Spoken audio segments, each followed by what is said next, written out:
Masarap mabuhay kung wala sana tayong mga suliraning pinoproblema. Pero ang katotohanan, parte na ng buhay natin ang pagkakaroon ng mga pagsubok. Mga pagsubok na karaniwang bumubuo sa ating nakaraan at humuhubog sa ating pagkatao. Ganito ang sentimiento ng letter sender natin ngayong araw na tatawagin natin sa pangalang May. Patong-patong na problema ang kanyang kinaharap sa puntong muntik na siyang sumuko sa buhay. Pero sa kabila ng lahat ng mga hamong kanyang pinagdaanan, bakit mas pinili niyang huwag sumuko? Ito ang mga dapat ninyong abangan sa mga kwento ng pag-ibig, buhay at pag-asa. Dito lamang sa nangungunang Barangay Love Stories. Dear Papa Dudut, magandang araw sa inyong lahat mga kabarangay at sa inyo po Papa Dudut. Solid listener po ako ng Barangay Love Stories kapag nakakaligtaan ko pong makinig sa programa ninyo tuwing tanghali ay lagi ako nag-aabang sa mga replays ninyo. Lahat po kasi ng stories na ibinabahagi ninyo ay talaga namang kapupulutan ng aral. Kaya lubos po akong matutuwa kung sakali mang mabasa ninyo ang kwento ko na sa tingin ko ay maraming kapupulutang aral. By the way, ako nga pala si May, 28 years old at kasalukuyang nakatira sa Pasig bilang corporate secretary sa isang law firm sa Ortigas. Galing po ako sa isang broken family.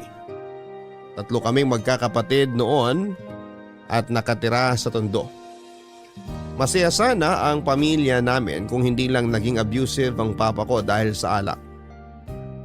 Palagi noong nakakaranas ng pangmamaltrato si mama mula kay papa. Kaya siguro hindi naglaon ay naghanap na lamang si mama ng kalinga at pagmamahal mula sa ibang tao. Papadudot nagkaroon ng kalaguyong tomboy si mama at isa ako sa mga unang nakatuklas sa itinatago niyang relasyon. Mahal kong pareho ang mga magulang ko Papadudot pero nang mga panahong yon ay naisip ko na hindi deserve ni papa ang panlulokong ginagawa ni mama sa kanya. Sa huli ay nagpa siya akong sabihin na lamang ang katotohanan. Isinumbong ko kay papa ang sikretong tinatago ni mama. Ang ginawa kong yon ang naging dahilan kung bakit nagsimulang mabuwag ang dating kompleto naming pamilya.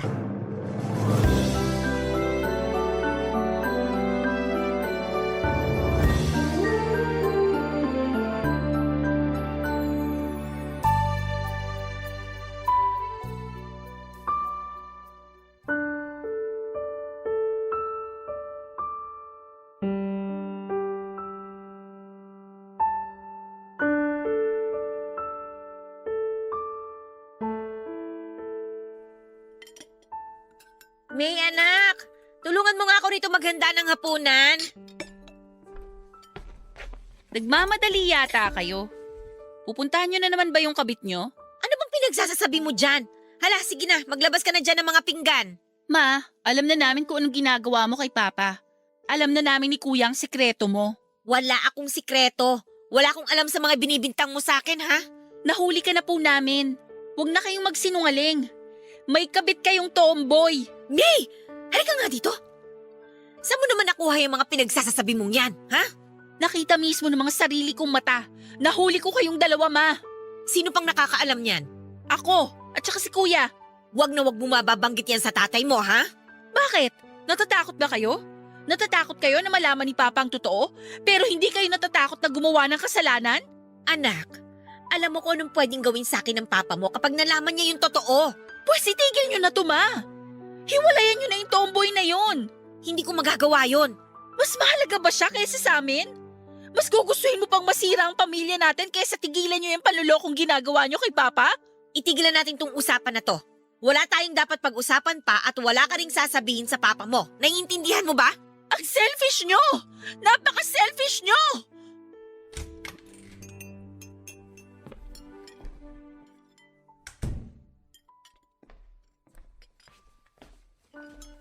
Ano? Wala pa bang pagkain? Nandito na, sandali lang. May, labas mo na yung ulam. O yan, Dinadabugan mo ba ako? Kinakausap kita, May. hindi po ako nagdadabog. Aba, bastos tong batang to ha. Hayaan mo na siya, Carlos. May, tawagin mo na yung mga kapatid mo para sabay-sabay na tayong kumain. Mauna na po kayong kumain. Hindi pa po ako gutom. Hoy! Saan ka pupunta? Bumalik ka nga rito! Bakit na naman po ba? Ano ba problema mo, ha? Ayusin mo yung bunganga mo kung hindi! Sasaktan niyo ako? Lagi naman po ninyong ginagawa yan eh. Kapag hindi nyo nakukuha ang gusto nyo, laging kami ang pinagbubuntunan nyo ng galit. Juliet, pagsabihan mo tong anak mo, ha? Nagtitipi lang ako! Kami rin po pa. Nagtitimpi rin kaming magkakapatid. Sobrang nagtitimpi lang kami sa pagiging pabayani ninyong magulang. Isang abusive na tatay at isang cheater na nanay. May! Tapos kaming tatanungin nyo kung anong problema? Wala pong problema sa amin. Nasa inyong problema. Sa inyong dalawa. Ano sabi mo? Carlos, wag mo nang intindihin tong si May. Kumain ka na dyan. Ako nang bahala sa kanya. Cheater? Sino cheater? Sagutin mo ako, Letsika! Si mama po. Totoo ba, Juliet? Totoo ba tong sinasabi ng anak mo? Carlos, magpapaliwanag ka. Walang hiya ka! Napakakati mo! Aray ko! Bigyan mo ba ako, Carlos? Ano ba? Tama na! Papadudot, pinapili po ni Papa si Mama. Kaming pamilya niya o ang babae niya, pero mas pinili ni Mama na iwan kami at sumama sa kalaguyo niya. Sa pagkawala ng aming ilaw ng tahanan ay mas lalong gumulo ang buhay namin. Lumala ang problema ni Papa sa alak. Maliban po rito ay naging drug user din po siya. Dumating pa nga po sa point na sa bahay na mismo ginagawa ni Papa ang mga session nila kasama ang mga kaibigan nito. Ang totoo niyan, Papa Dudut, ay muntik na akong molestyahin ng isa sa mga kaibigan ni Papa nang minsan niya akong pasukin sa kwarto. Mabuti na lamang at nakatakas ako. Dahil po sa bisyo ay unti-unti kaming napabayaan ni Papa. Tuwing sahuran ay 500 piso lamang ang inaabot niya sa akin para sa pang-isang linggong gastusin.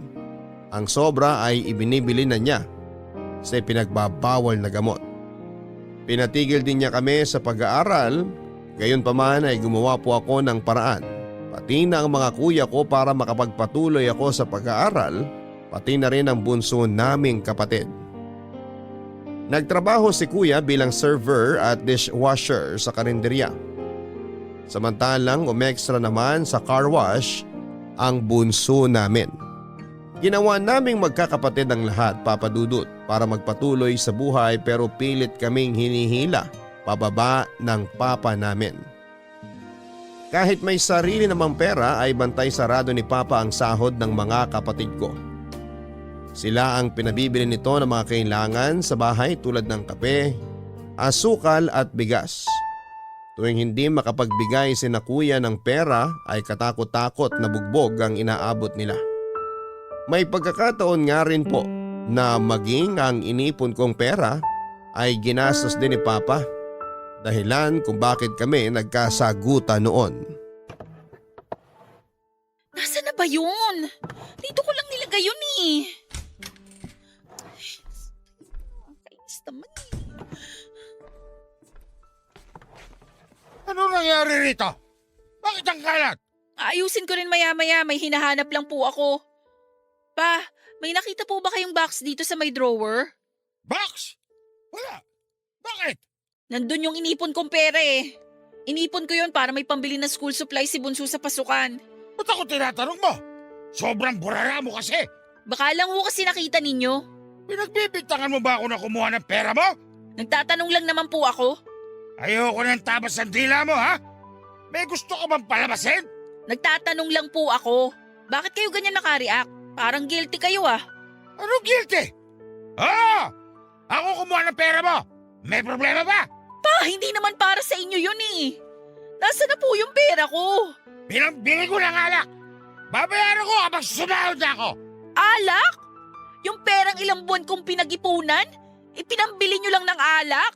Ano ba naman yan pa? Huwag mo nga akong artehan dyan. Akala mo naman sobrang laki ng perang nawala. Wala pang 500 yun. Mahigit 800 po yun pa.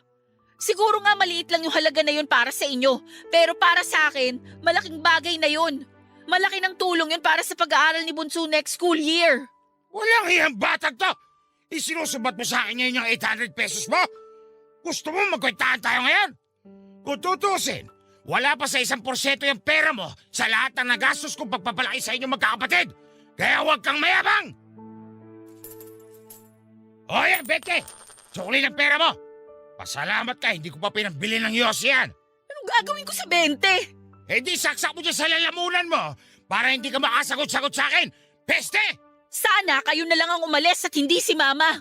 Ano sinabi mo? Sino mo may kasalanan kung bakit umalis dito si Juliet? Ikaw, di ba? Ikaw at yung malaki mong bunganga! Sana nga hindi na lang ako nagsalita. Sana nga hinayaan ko na lang nalokohin kayo ni Mama.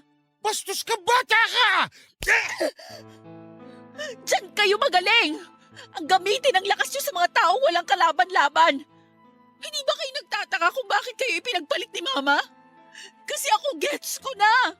Kaya siya naghanap ng iba dahil dyan sa pangmamaltrato nyo sa kanya. Pati sa amin na sarili ninyong anak. Talaga sumasagot ka ba, ha? Gusto mo masaktan ulit? Sige, gawin niyo kung ano gusto niyo gawin. Pagod na ako pa. Pagod na ako. Sobrang bata ako pa pero sa pamilyang to, ako na ang tumatayong ina. Pagod ka na? Pagod ka na, ha? Di lumayas ka rito. Hanapin mo yung nanay mo manloloko at magsama kayo. Mga wala kayong kwenta.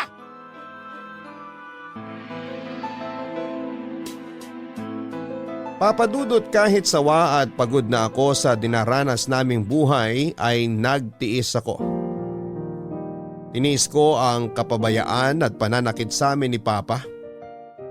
Third year college na kasi ako noon at ayokong sayangin ang pagkakataong yon para makapagtapos sa pag-aaral at makapaghanap ng maayos na trabaho. Isa pa ay hindi ko naman alam kung nasa ang lupalop ng bansa si Mama noon. Kaya wala akong choice kundi ang magstay kay Papa. Mahirap po ang maging estudyante lalo na kung hikahos ka sa buhay. May pagkakataon noon na 30 pesos lang ang baon ko papunta ng eskwela. Hindi pa sapat bilang pamasahe. Minsan tuwing may gagastusin para sa school ay nilalakad ko na lamang pauwi galing sa eskwelahan. Tandang-tanda ko pa nga hanggang ngayon ang mga araw na binabagtas ko ang kahabaan ng Sampaloc hanggang Divisoria para lamang mapagkasya ang kakarampot na perang dala-dala ko. Ang mga paghihirap kong ito ay naging rason kung bakit mas nagpursige akong makapagtapos sa kolehiyo. Mabuti na lamang po at scholar ako at kahit papaano ay malaki ang naitulong nito sa pag-aaral ko. Ako na lamang kasi ang inaasahan ng mga kapatid ko na magtaguyod sa kanila kaya naman po ginamit ko sila bilang inspirasyon. Hanggang sa sumapit na nga po ang araw na pinakahihintay ko. Ito ay ang makapagtapos ako sa wakas sa pag-aaral. Ang graduation day ang araw na pinakahihintay ko noon. Ito sana ang isa sa mga pinakamasayang araw ng estudyante dahil sa wakas ay makapagtatapos na sila after 4 years. Pero sa halip na maging masaya ay nakaramdam po ako ng lungkot sa mismong graduation day ko, Papa Dudut. Business Administration major in marketing po ang tinapos ko pero mag-isa lamang akong nagmarcha sa graduation dahil hindi dumalo si Papa. Busy rin naman noon ang mga kapatid ko sa kanya-kanya nilang trabaho kaya mag-isa lamang po akong tumanggap ng diploma ko. Mabuti na lamang at kasama ko ang nooy nobyo kong si Angelo para suportahan ako. Pero sa hindi naasahang pagkakataon, pagkababa ko ng stage ay isang pamilyar na mukha ang nakita ko. Nakita ko po si Mama na nakatayo malapit sa stage kasama ang bunso kong kapatid at si Angelo. Agad na namuo ang luha sa mga mata ko ng oras na yon, Papa Dudut. Matapos ang napakahabang panahon, ay muli kong nakita si Mama. Sa halip na bumalik ako sa upuan ko, ay tinakbo ko ang kinaroroonan ni Mama at niyakap ko siya ng mahigpit. Wala na akong pakinoon kahit na pagtinginan kami ng mga tao at suwayin ako ng mga bantay dahil pinababalik na ako noon sa upuan ko.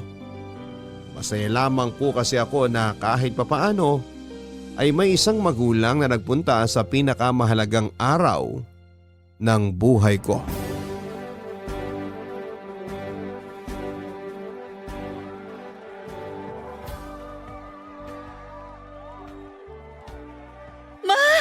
Sobrang miss ko na kayo, Ma. Congratulations, anak! Akala ko wala nang pupunta sa inyo. Bakit hindi kayo agad nagpakita sa akin? Ay, hindi ko kasi alam kung pupunta ang papa mo. Iniiwasan ko kasi siya eh. Baka mamaya, kapag nagkita kami, magkaroon pa ng gulo dito. May eskandalo pa namin ang graduation mo. Wala si Papa. Hindi siya pumunta. Siya nga ang inaasahan kong sasama sa akin sa pagmarcha pero wala eh. Wala na talaga kaming aasahan sa kanya. Paano niyo po pala nalaman na ngayon ang graduation ko? Nakakausap ko si Bunso. Siya nagbalita sa akin na magtatapos ka na. Kaya talagang pinag-ipunan ko tong araw na to para makadalo ko sa graduation day mo. Salamat, Ma. Hindi niyo alam kung gaano niyo ako napasaya ngayon. Siya nga po pala. Baka hindi pa siya nagpapakilala sa inyo. Ito po si Angelo, boyfriend ko po. Hello po ulit, tita. Boyfriend ka pala ni May?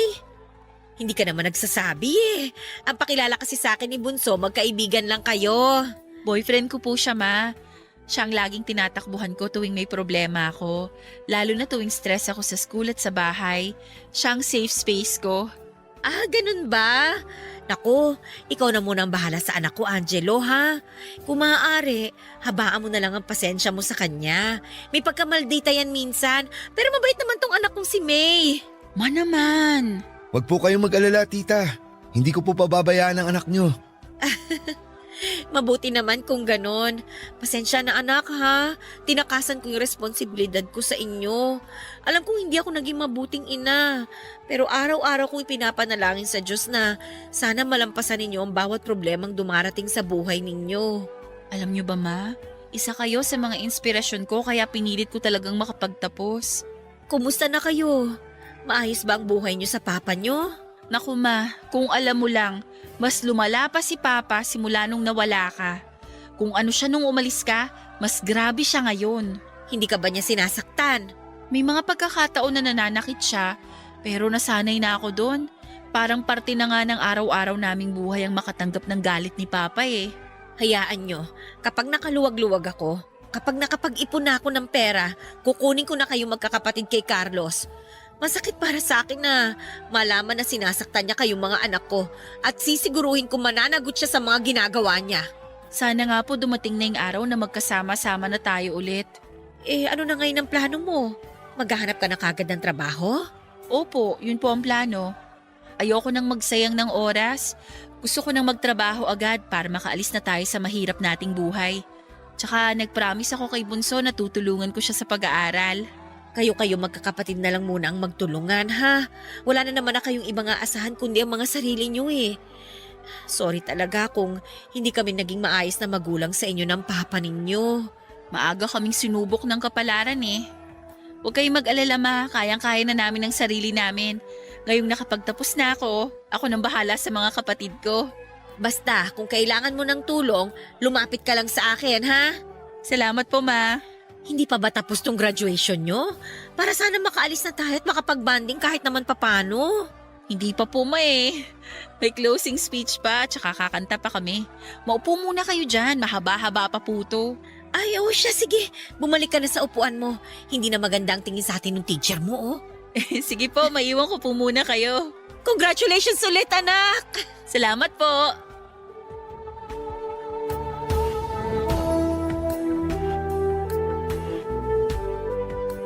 After graduation, Papa Dudut ay hindi na sumama si Mama pag-uwi.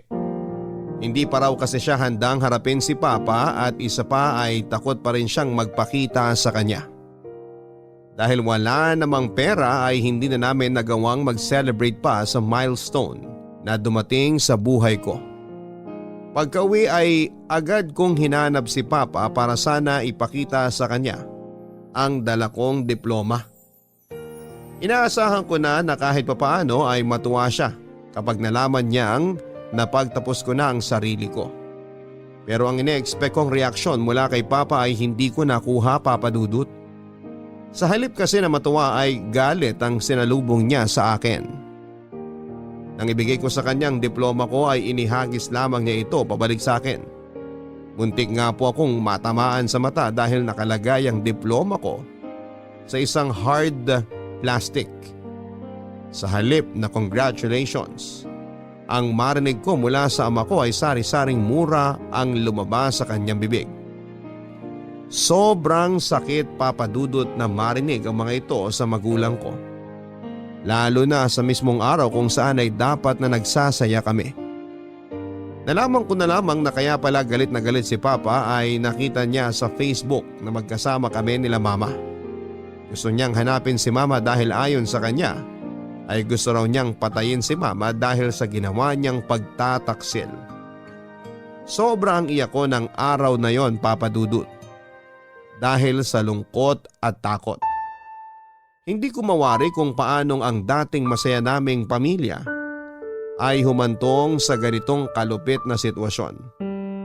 Mabuti na lamang at palaging nasa tabi ko ang boyfriend kong si Angelo na handang umalalay sa akin. Oh, huwag ka na malungkot dyan. Di ba nga dapat happy lang? Palagi na lang ganun ang nangyayari. Kapag masaya ako, binabawi agad tuwing nasa loob ako ng bahay.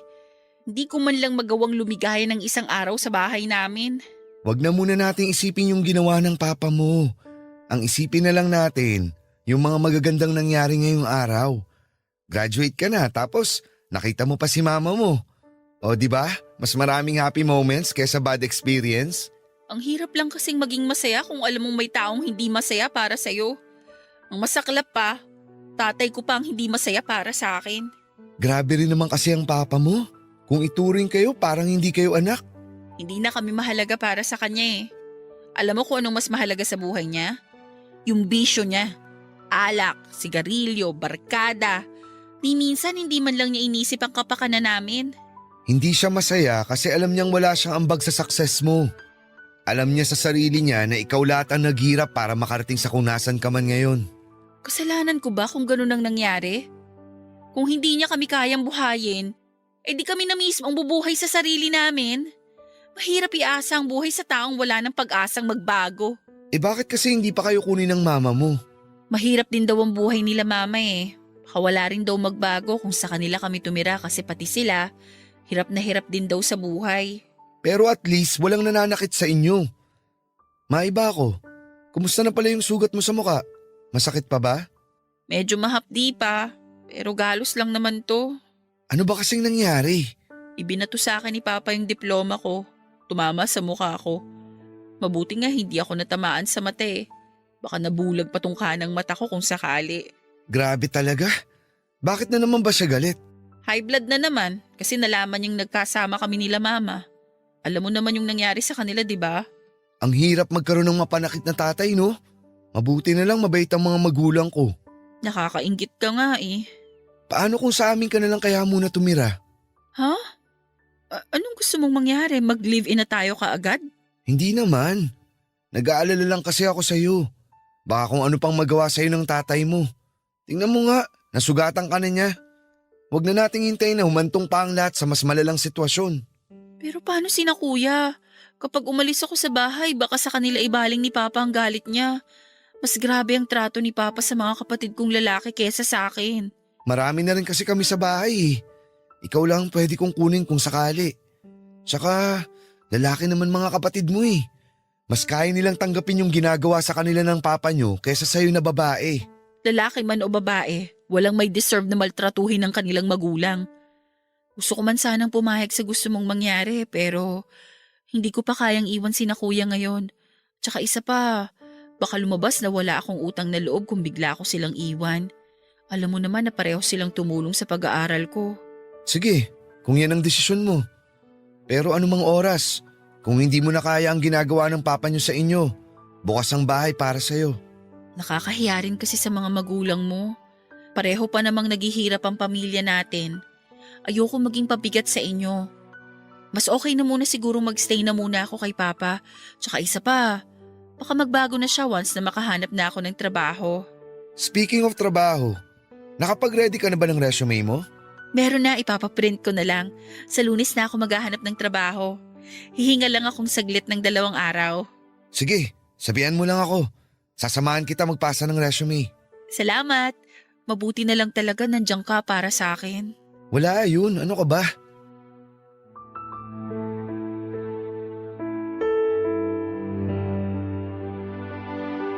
Papadudod sa mga sumunod na buwan ay nanatili ako sa poder ni Papa.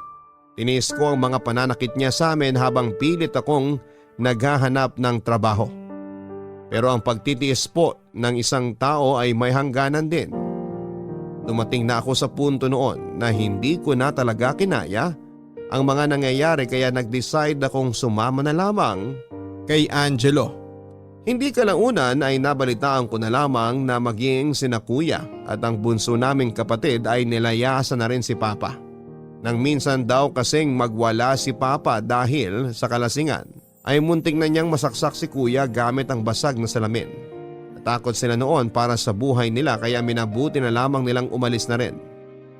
Nakahinga ako, papadudot nang malamang kong kinupkup sila ni Mama. At least ay mababawasan na ang pag-aalala ko ngayong alam kong nasa mabuti ng kalagayan ng mga kapatid ko. Papadudod sa pagtakas ko mula sa mga kamay ni Papa ay inakala ko ay nasa mabuting kamay na ako.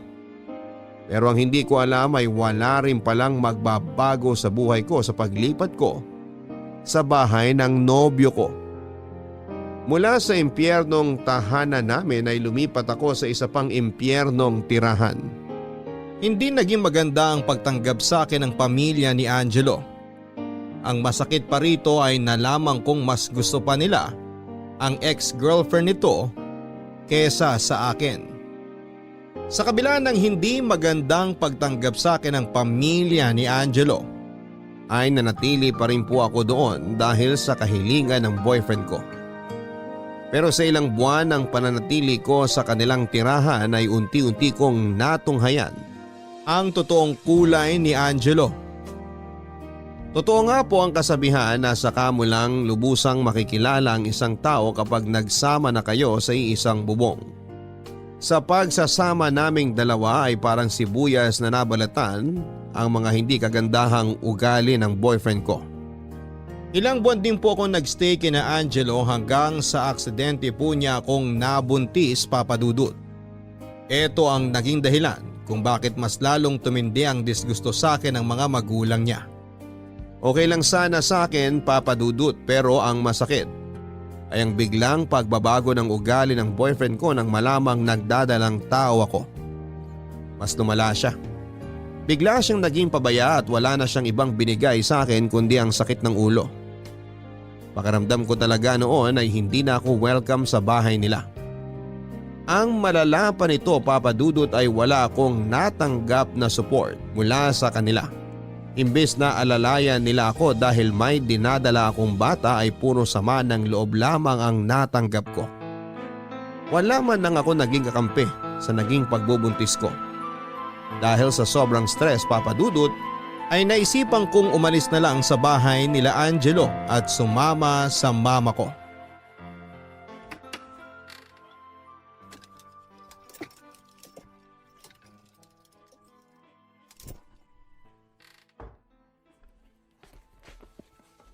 Anong ginagawa mo? Ba't mo nilalagay sa bag yung mga damit mo? Aalis na ako rito. Aalis? Bakit? Saan ka naman pupunta? Babalik ka sa tatay mong lasenggo? Mas gugustuhin ko nang bumalik doon kesa manatili dito sa bahay ninyo. Mas gugustuhin mong sinasaktan ka ng papa mo? Ang ganda-ganda na nga ng buhay mo rito sa bahay tapos babalik ka lang sa walang kwenta mong tatay? Anong maganda rito sa bahay nyo? Eh wala nang ibang ginawa ang pamilya mo kung hindi iparamdam sa akin na hindi ako belong dito. Wala kang utang na loob. Ako ang tumulong sa'yo nung wala kang mapuntahan dahil gusto mong takasan yung walang kwenta mong tatay. Tapos, ganito gagawin mo sa akin ngayon? Ilalayo mo pa sa akin yung anak ko? Anak? Aware ka pala na magkakaroon ka na ng anak. Kasi feeling ko wala kang pakialam sa amin itong dinadala ko eh. Kahit konting concern lang naman sana sa akin kasi buntis ako. Pero wala. Mas importante pa sa'yo yung mga lakad mo habang ako mag-isa rito sa bahay nyo. Kasama ng mga kamag-anak mong hindi naman ako tanggap. Ang OA mo! Sobrang OA mo talaga! Hanggang ngayon pinagpipilitan mong ayaw sa'yo ng pamilya ko? Paano hindi ka tanggap? Dito ka na natutulog, dito ka na kumakain. Kung hindi ka tanggap nila mama, sana nung unang araw pa lang hindi ka na pinapasok dito sa bahay. Palibasa hindi ka marunong makisama. Ako pa talaga ang hindi marunong makisama? Angelo, alam ko kung gusto ko ng isang tao o hindi. Dahil may pakiramdam ako. Hindi ako manhid at basang-basa ko ang mga tao rito. So ngayon, kung hindi nila ako gusto, aalis na lang ako. Hindi ako makakapayag. Dito ka lang. Wala kang karapatan para pigilan ako. Ako ang tatay ng batang nandyan sa tiyan mo. Simula nung naisip mong mambabae, nawalan ka na ng karapatan sa batang to. Paano mo nalamang? Akala mo hindi ko alam? Angelo, tahimik lang akong tao.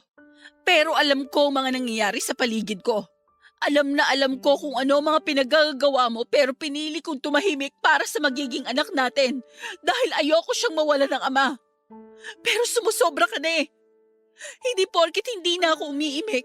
Ibig sabihin nun may karapatan ka ng lukohin ako. Nay, isang beses lang yun. Alam mo naman na ikaw pa rin ang pipiliin ko sa huli. Isang beses? Hindi lang isang beses yon. Aamin ka na lang magsisinungaling ka pa? Hindi mo lang ako isang beses na niloko. Alam mo kung ano pang mas masakit? Nambababae ka na nga. Namamakla ka pa. Ano? Hindi ako sapat? Lahat na lang pinapatulan mo? Nakakadiri ka. Please naman, wag mo naman ilayo sa akin ang magiging anak natin. Ilang beses kitang tiniis. Kahit puro sama ng loob at sakit ng ulong binibigay mo sa akin dahil mas priority mo ang mga kaibigan mo. Wala kang narinig sa akin. Pero hindi ako nagreklamo dahil alam kong marami kang naitulong sa akin. Maganda ang naging pakikitungo mo sa akin noon. Pero ngayon, sobra na tong ginagawa mo. Ikaw na nga lang itong natitirang kakampi ko sa mundong to. Pero pati ikaw tinalikuran mo ako. Tapos ngayong aalis na ako. Bigla kang magmamakaawa sa akin? Hindi na. Naubos na mga chance ang binigay ko sa'yo.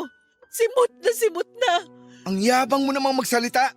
Akala mo naman may napatunayan ka na. Wala kang ang trabaho hanggang ngayon.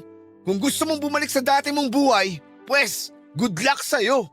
Bumalik ka sa pamilya mong lasenggo, cheater at mga walang tinapos. Mabuti pa nga. Mas mabuti pa sila. Alam kong totoong ugali nila. Kesa naman sa'yo at sa pamilya mong plastic. Akala mo kung sino mga santo, pero ang mga sungay nakatago sa mga naglalakihan ninyong ulo. Magsama-sama kayo ng mga babae mo. Lumayas ka na lang, ang dami mong kuda. Lalayas talaga ako. Tandaan mo tong araw na to. Dahil hindi kita bibigyan ng pagkakataong makita ni anino ng anak natin. Papadudot lumipat ako sa mama ko kung saan naroon nakatira ang dalawa kong kapatid. At least sa poder ng mama ko ay magagabayan at maalagaan niya ako dahil sa totoo lang po ay nakakatakot ang magbuntis, lalo na't first time ko lamang ito. May mga pagkakataon noon na hindi ko na alam kung ano ang gagawin ko dahil wala naman akong malapitan noong nakatira pa lamang ako kina Angelo. Bukas palad akong tinanggap ni mama sa bahay nila kahit na hindi ito gaanong kalakihan. Ang problema nga lang papadudot ay nagtampo po sa akin ang kuya ko nang malamang buntis ako. Nadismaya raw siya dahil sa mga hirap na pinagdaanan namin para makapag-aral ako ay magpapabuntis lamang ako sa lalaking hindi naman pala ako kayang panindigan. Sinayang ko lang daw ang diploma ko. Sa halip na nagtrabaho na ako para sa pamilya namin, ay nagdagdag pa ako ng isa pang buhay na makakasama namin sa hirap. Naiintindihan ko naman po kung saan nanggagaling ang tampo ng kuya ko. Totoo naman ang mga sinasabi niya. Hindi ko rin noon inakalang magdadalang tao ako at lalong hindi ko inaasahang biglang matatapos ang relasyon namin ni Angelo. Plano ko naman po talagang makahanap kaagad ng trabaho at bumangon mula sa kahirapan, kaso nga lang po ay naging mailapang swerte sa akin. Ang ginawa ko na lamang po ay ibinigay ko ang buong oras ko sa batang nasa sinapupunan ko hanggang sa maipanganak ko ito. Oh, May! Anong ginagawa mo mag-isa dito sa labas? Wala po, nagpapahangin lang po ako. O nasan yung anak mo? Nasa loob po, binabantayan ni Bunso. Ah, anong oras na ba? Maaga pa naman, samahan na muna kita rito. Okay lang ba? Sige po. Wala ka na ba talagang planong ipakilala yung bata sa tatay niya? Wala na, Ma. Burado na yung taong yun sa buhay namin ng anak ko. Hindi nga niya magawang magpakatatay nung ipinagbubuntis ko pa lang si baby eh. Ngayon pa kaya? Pero may karapatan pa rin naman siya sa anak ninyo. Katulad ni Papa. May karapatan din siya sa amin pero ayaw niyo na kaming pabalikin sa kanya, di ba? Ganon din ako, Ma. Inaalala ko lang ang kapakanan ng anak ko at alam kong mas makakabuting lumayo na lang siya sa tatay niya dahil walang mapapala ang bata kay Angelo. Ang tanong, okay lang ba kay Angelo ang naging desisyon mo? Wala naman paki yun sa amin. Never nga siyang gumawa ng paraan para pabalikin kami sa buhay niya. Ayos na rin yun. At least wala na kaming pinoproblema pa ng anak ko. At saka hindi pa handang bumuo ng pamilya yung taong yun. Basta ba wag siyang manggugulo? Subukan lang niya. Makakatikim siya sa mga kapatid ko. Galit din si kuya dun eh. Akala ko talaga mabait na tao yung Angelo na yan. Ako rin po eh. Kaso lumabas ang totoo niyang kulay nung tumira na ako sa kanila. Ay naku, Ma. Huwag na nga natin siyang pag-usapan. Masisira lang ang gabi ko. O ay siya, sige. Ano bang gusto mong pag-usapan natin? Heart to heart talk, nanay sa nanay. Nung ipinanganak mo ba kami, wala kang pagsisisi? Ano ka ba? Wala. Kasi blessing kayo mula sa Panginoon. Alam mo, ako nga ang pinakamasayang babae sa balat ng lupa nung ipinanganak ko kayo. Kasi kahit hirap sa buhay, kayo nagbibigay ngiti sa amin noon ng papa mo. Bakit mo naman natanong yan? Nagsisisi ka ba sa nangyari? Masaya rin naman po ako. Tinuturing ko rin na blessing ang baby ko. Pero hindi ko lang maiwasang manghinayang. Na-delay yung mga plano ko sa buhay dahil nabuntis ako. Sorry, Ma, ha? Kasi imbis na magtrabaho ako, nagdagdag pa ako ng gastusin dito sa bahay. Naiintindihan naman kita. Pero wag mong isipin na pabigat ang anak mo. Ang mga anak, milagro yan na nanggaling sa itaas. At trabaho natin bilang magulang na alagaan sila, palakihin, at saka gabayan para maging mabuting tao. Naun siya may yung sanay oras mo sa pagtatrabaho ka mo? Pwede mo pa namang gawin yan sa mga susunod na taon.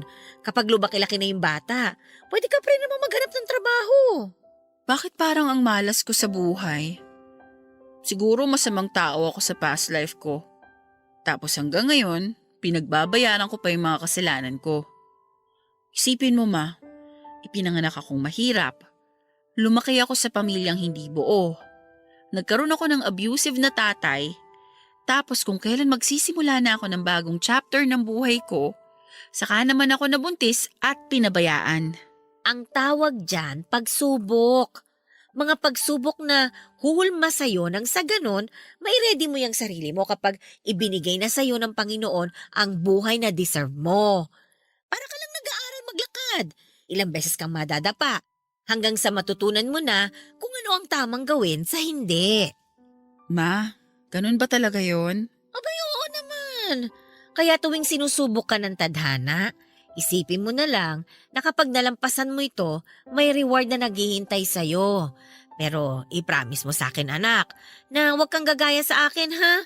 Marami akong mga naging desisyon sa buhay ko na hanggang ngayon ipinagsisisihan ko pa rin.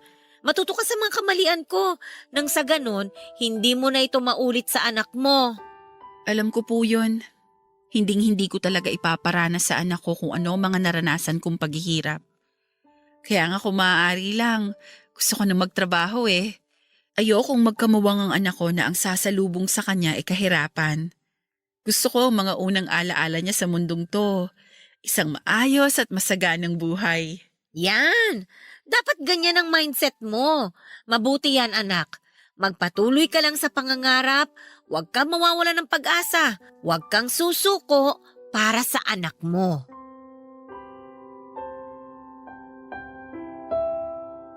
Papadudot, sinunod ko ang advice sa akin ni Mama. Hindi ako nawala ng pag-asa at kumapit ako sa mga pangarap ko. Hindi ako tumigil sa pagpupursige sa buhay. Sa dami ng mga problemang nalampasan ko, ay tiyak akong malalampasan ko rin ang mga panibagong hamon ng buhay na darating sa akin. Hinintay ko pong lumaki ng ilang taon ng anak ko bago ako naghanap ng trabaho. Nakapasok naman ako sa isang accounting firm. Tuwing nasa trabaho ako ay iniiwanan ko ang anak ko kay mama. Sa awa ng Diyos, dahil sa trabaho kong ito ay unti-unti po kaming nakaluwag-luwag sa buhay. Simula noong nagkaroon ako ng trabaho ay para bang tumaas bigla ang tingin sa akin ng mga taong dating umaalipusta sa akin. Kung dati sobrang baba ng tingin nila sa akin, ngayon ay tinitingala na nila ako. Matapos ang isang taon ay nag-resign po ako sa trabaho at lumipat sa isang mas promising na trabaho. Pumasok ako sa isang law firm kung saan doon ako ay mas nagtagal. Sa panahong pong yun ay unti-unti ko na pong nakakamit ang mga pangarap ko. Pero hindi lang po doon nagtatapos sa mga blessing na natanggap ko. Dahil isang tao rin po ang ipinagkaloob sa akin ni Lord para maging parte ng buhay ko. Papadudot, sobrang laki ng pasasalamat ko sa Diyos dahil hindi niya kami pinabayaan. Nagkaroon ako ng trabaho na siya na ngayong pinagkukunan namin ng panggastos para sa pamilya ko. Ang dating pinapangarap ko lamang na buhay ay nakamit ko na. Ako na rin po noon ang nagpapaaral sa bunso naming kapatid na malapit na rin noong makapagtapos. Talagang may tamang oras nga ang lahat at darating din ang araw na matagal na nating ipinapanalangin. Pero ang isa na siguro sa mga pinakamasayang blessing na natanggap ko sa buhay ko, Papa Dudut, ay nang makilala ko si Riel. Ang totoo po niyan ay ayoko na sanang magmahal muli noon. Pero pinush ko ang mga kaibigan ko at sinabing huwag matakot na buksan muli ang puso ko na siya namang ginawa ko. Kaidaran ko lamang po si Riel na nakatira sa Pasig. Tulad ko ay isa rin siyang single parent. Meron po siyang 2 anak na siyang dahilan kung bakit nagkaroon kaagad kami ng connection sa isa't isa. Papadudot, pumasok po kami ni Riel sa isang relasyon. Pero hindi tulad ng inaasahan ko ay hindi rin gaanong kadali ang naging sitwasyon namin. Parang nga pong naulit lang ang nangyari kay Angelo dahil hindi rin po ako tanggap noon ang pamilya ni Riel. Mas malala nga lang po ngayon dahil kasama na po sa problema ang ex-girlfriend ni Riel na hanggang noon ay naghahabol pa rin sa boyfriend ko. Ganun pa man, Papa Dudut, ay malayong malayo si Riel kay Angelo dahil si Riel ay kaya kong ipaglaban. Kaya niya akong panindigan dahil totoo niya po akong minamahal. Babe, sa tingin mo, hindi ba ako katanggap-tanggap bilang isang tao? Ha? Anong klaseng tanong yan? Siyempre naman katanggap-tanggap ka, kaya nga ako napamahal sa'yo eh. Eh bakit parang hirap na hirap akong tanggapin ng mga tao? Paano mo naman nasabi? Eh kasi lahat na lang ng naging boyfriend ko, ayaw sa akin ng pamilya nila. O, wag kang tumanggi. Hindi rin ako gusto ng mga magulang mo. Hindi naman sa hindi ka nila gusto. Siguro, hindi pa lang sila nakakapag-adjust sa'yo. Ganon talaga yung mga yun. May trust issues sila eh. Hirap silang magtiwala sa kung sino-sinong tao. Hindi naman ako kung sino-sino lang ah. Girlfriend mo ko. Tiis ka lang ng konti, matatanggap ka rin nila. Tsaka hindi naman nila madidiktahan ng puso ko eh. Kung sino man ang mahalin ko, wala silang magagawa ron. Ganyan din ang sinabi sa akin ng ex ko nun eh. Ayaw din sa akin ng pamilya niya. Kaya ayun, hindi kami nagtagal. Itong nangyayari ngayon, nangyari na noon sa akin. Natatakot lang ako na mauwi rin tayo sa same ending. Nakakalungkot naman na ikinukumpara mo ako sa ex mo. Hindi kita ikinukumpara sa ex ko. Sinasabi ko lang ang pagkakatulad ng sitwasyon ko noon sa sitwasyon ko ngayon. Pero ibang-iba ka sa ex ko. Maniwala ka sa akin. Talagang malayo ko sa ex mo. Alam mo kung bakit? Kasi hindi kita iiwan. Hindi kita pababayaan kagaya ng ginawa niya sa'yo. Talaga ba? Oo naman. Kaya sana ganun ka rin sa akin. Kaya nga ako natatakot kasi ayokong mawala ka. Kahit na kung ano-ano pang kasiraan ang sinasabi sa akin ng ex mo sa social media. Bakit? Anong sinasabi ni Lisa tungkol sa'yo? Pinost niya sa Facebook na kabit mo raw ako. Sabi pa niya, inagaw daw kita sa kanya pati na ang mga anak ninyo. Pero alam mo namang hindi totoo yun, di ba? Matagal na kaming hiwalay ni Lisa. Tsaka isa pa, hindi naman kami kasal. Oo, alam ko. Pero ang tanong, alam ba yan ng mga chismosa sa Facebook? Lakas nilang makabash sa akin pero hindi naman nila alam ang totoong kwento. Nagpapaniwala agad sila sa one-sided story. Hayaan mo. Kakausapin ko siya para tumigil na siya. Wag na. Mahirap pigilan ng tao, lalo na kung inggit na ang nananalaytay sa buong pagkatao niya. Tsaka pag kinausap mo pa siya, ibig sabihin lang nun na tumalabang pagpapapansin niya sa'yo. Isang beses lang. Kakausapin ko lang na masinsinan. Ayoko rin naman kasi na binabastos kanya ng ganun-ganun na lang. Kailangan kitang ipagtanggol sa mga taong naninira sa'yo kasi part yun ng role ko bilang boyfriend mo. Kaya ko naman ang sarili ko. Ako pa, sa dami ng pinagdaanan ko sa buhay, hindi na uubra sa akin ng isang babaeng better. Kaya hayaan mo na lang siya, huwag mo nang pansinin. Kapag pinatulan natin siya, lalong lalaki ang apoy. Gusto niya ng gulo eh. Yun ang gusto niyang mangyari, kaya huwag nating ibigay yun sa kanya. Hahayaan mo na lang na sirain niya yung pangalan mo sa social media. Kilala ko ang sarili ko. Kilala mo ang pagkatao ko. Kilala rin ako ng mga taong malalapit sa akin. Yun ang importante. Wala na akong pakialam sa mga taong agad-agad nagpapaniwala sa fake news. O ikaw bahala. Sabi nga nila, silence is the best response to a fool. O, English yon. Tama nga naman. Hayaan na lang natin siyang mamatay sa inggit. Basta ang mahalaga, pareho tayong masaya. Pareho na tayong kontento sa buhay. At pareho nating mahal ang isa't isa. I love you. I love you too.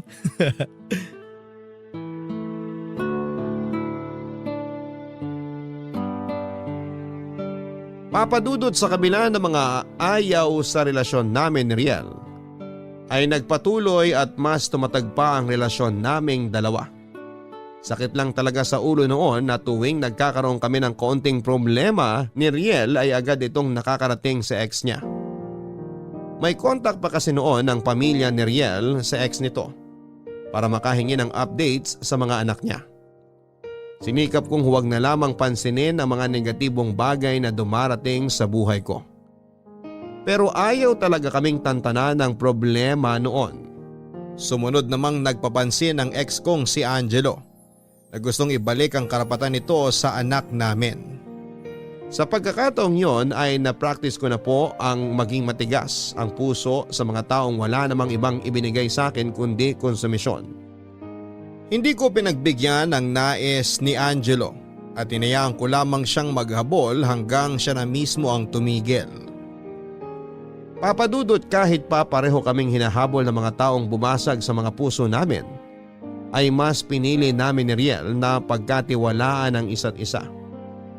Hindi kami nagpadaig sa mga hamon ng buhay. Kahit kabi-kabilang isyu ang ibato sa amin, ay hindi kami natibag.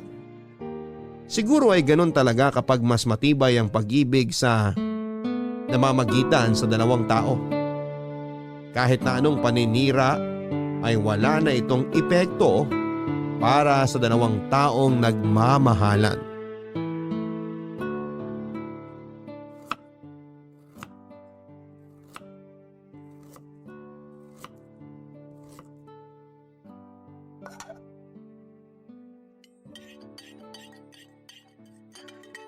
Babe, paabot naman ako ng sandok.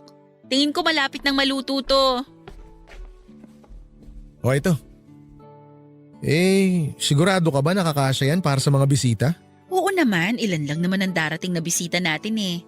Maliban na lang kung may iba ka pang in-invite. Paano kung meron? Sino? Nag-invite ka ng mga kaibigan mo?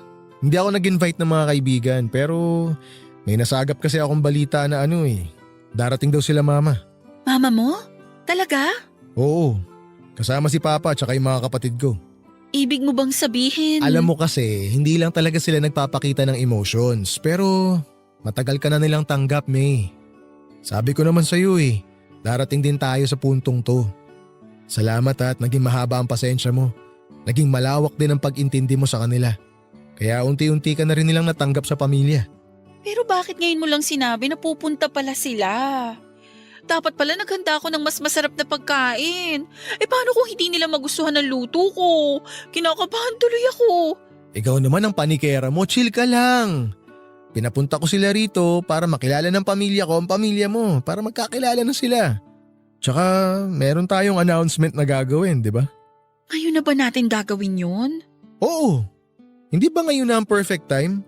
Total, nandito na pareho yung pamilya natin. Di, sabihin na natin sa kanila yung good news. Baka naman magtampo si Bunso niyan. Para sa kanya tong celebration na to.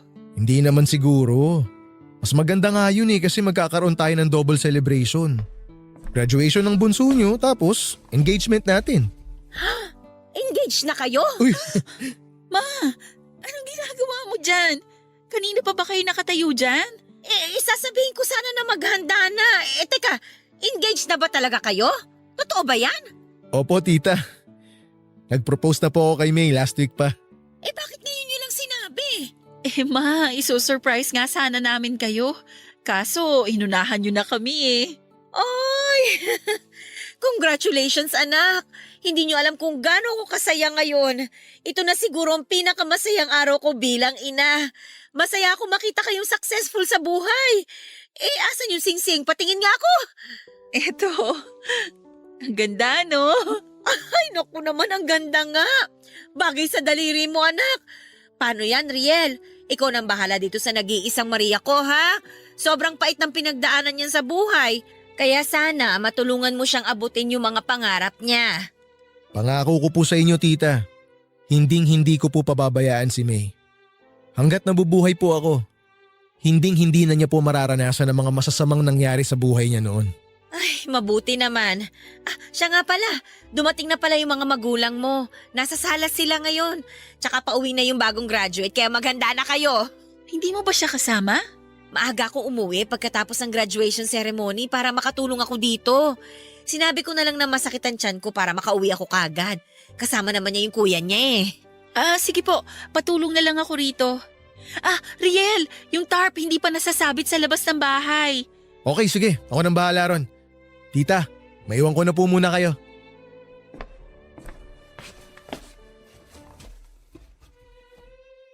Sigurado ka na ba talaga kay Riel? Matagal kong pinag-isipan ang tanong na yan, Ma. Isa lang ang paulit-ulit na sagot ko dyan. Siya na talaga. Wala nang bawian. Wala na. Napakarami naming similarities na dalawa. Sa kanya ako nakahanap ng tunay na kaligayahan. Good listener din siya at sobrang thoughtful. Sa kanya ko lang naramdaman na deserve ko rin pala ang mahalin. Kung ganyan ang ipinaparamdam niya sa'yo, mukhang siya na nga talaga. Masaya ko para sa inyong dalawa. Salamat, Ma.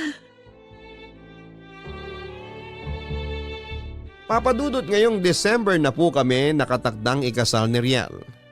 For the first time matapos ang lahat ng pinagdaanan ko sa buhay.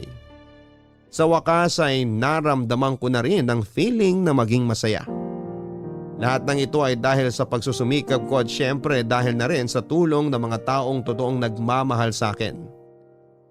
Bagamat malayo pa kami sa hinahangad naming buhay, ay patuloy pa rin po ang pagsusumikap namin para maabot namin ang mga pangarap namin. Sa kasalukuyan ay nagsasama na kami ni Riel sa Pasig kasama ang anak ko at ang dalawa niyang anak. Ang malaki naming pamilya ay malapit na ring madagdagan ng isa pa dahil 2 months pregnant na po ako. Lumipat na rin sina mama at ang dalawa kong kapatid sa probinsya. Samantalang huling balita na natanggap ko mula kay Papa ay umuwi na rin siya sa sarili nilang probinsya. Wala na akong ibang mahihiling pa sa kung anuman ang estado ko sa buhay ko ngayon.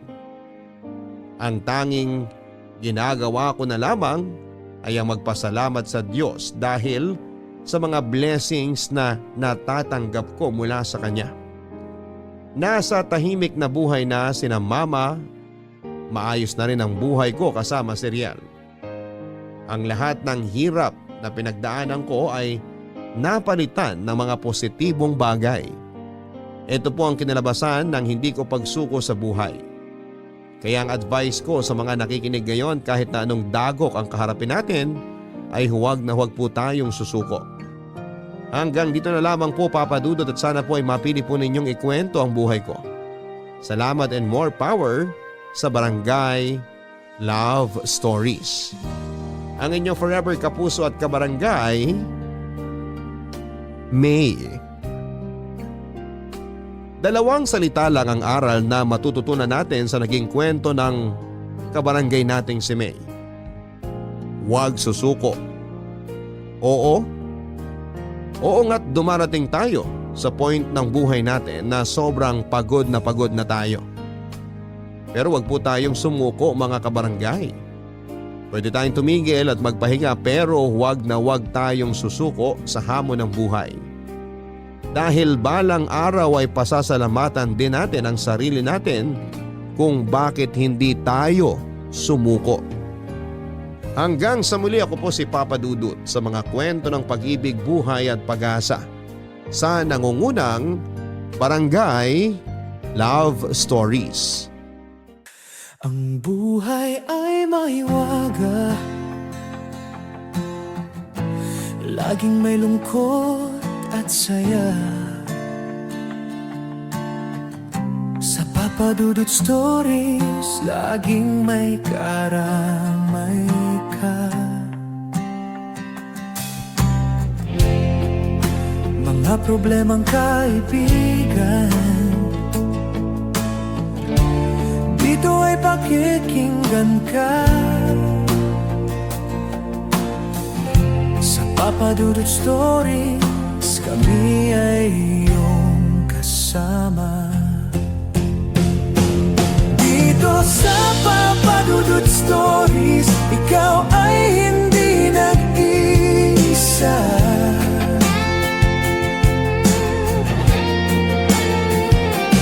Dito sa Papa Dudut Stories, may nagmamahal sa'yo.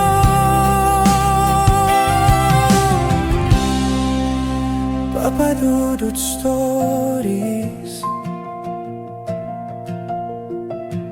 Papa Dudut Stories, Papa Dudut Stories.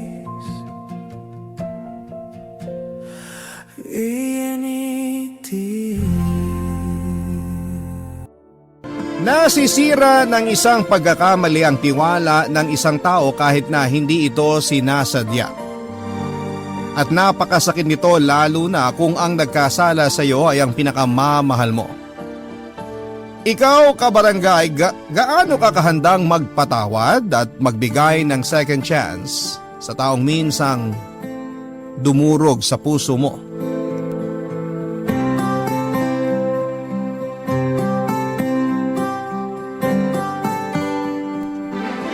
Dear Papa Dudut, bago ko po simulan ang aking storya ay nais ko po muna kayong batiin ng isang magandang tanghali.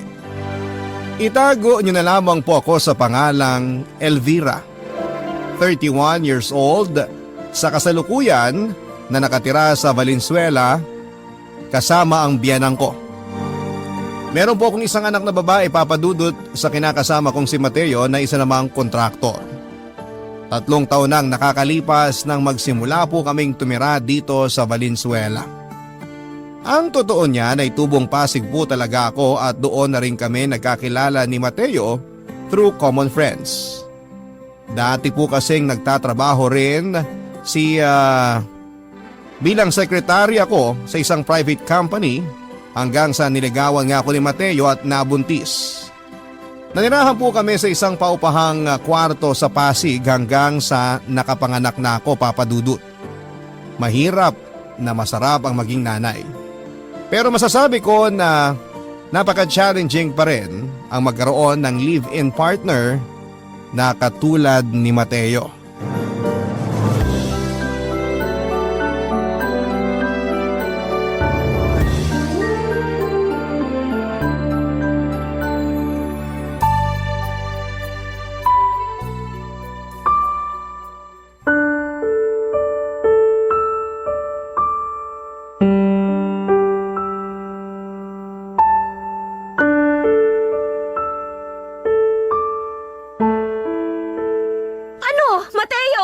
Ano ba kasing problema mo, Vera?